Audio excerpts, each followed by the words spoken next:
want to share with you a bit of inspiration, if you are feeling doubtful that you will successfully manifest what you are desiring. What I will share comes from one of the greatest minds on the subject matter of manifestation, and that is Judge Thomas Troward. Troward was writing and lecturing in the very early 1900s.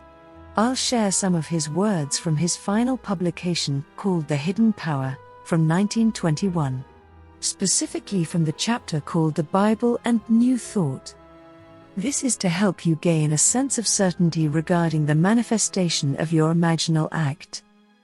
He is comparing the ideas of the New Thought movement, which is another name for mental science, law of assumption, law of attraction, or any other school of thought that asserts the power of thought to cause physical results, to the ideas in the Bible, specifically the references to the powers of prayer.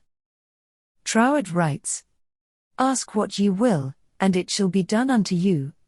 Whatsoever you shall ask in prayer, believing, you shall receive, and nothing shall be impossible unto you.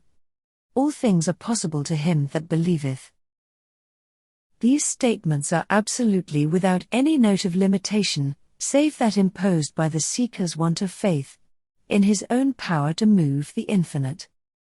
This is as clear a declaration of the efficacy of mental power to produce outward and tangible results as any now made by the New Thought, and it is made on precisely the same ground, namely, the readiness of the Father, or Spirit in the universal, to respond to the movement or spirit in the individual.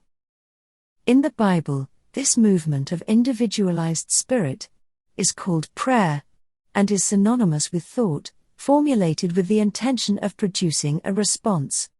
He continues, "Whether we call our act prayer, or thought concentration, we mean the same thing. It is the claim of the man to move the infinite by the action of his own mind." It may be objected, however, that this definition omits an important element of prayer, the question, namely, whether God will hear it. But this is the element Jesus most rigorously excludes from his description of the mental act. Prayer, according to the popular notion, is a most uncertain matter. Whether we shall be heard, or not, depends entirely on another will, regarding whose action we are completely ignorant, and therefore, according to this notion, the very essence of prayer consists in utter uncertainty.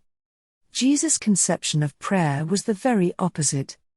He bids us to believe that we have already in fact received what we asked for, and makes this the condition of receiving.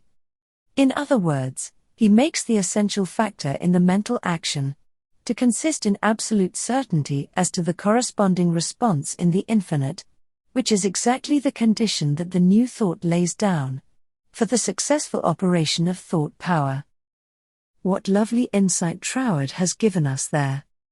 We need not ask in hopes of being answered in the affirmative, but rather we accept that an affirmative answer is inherent within the prayer itself.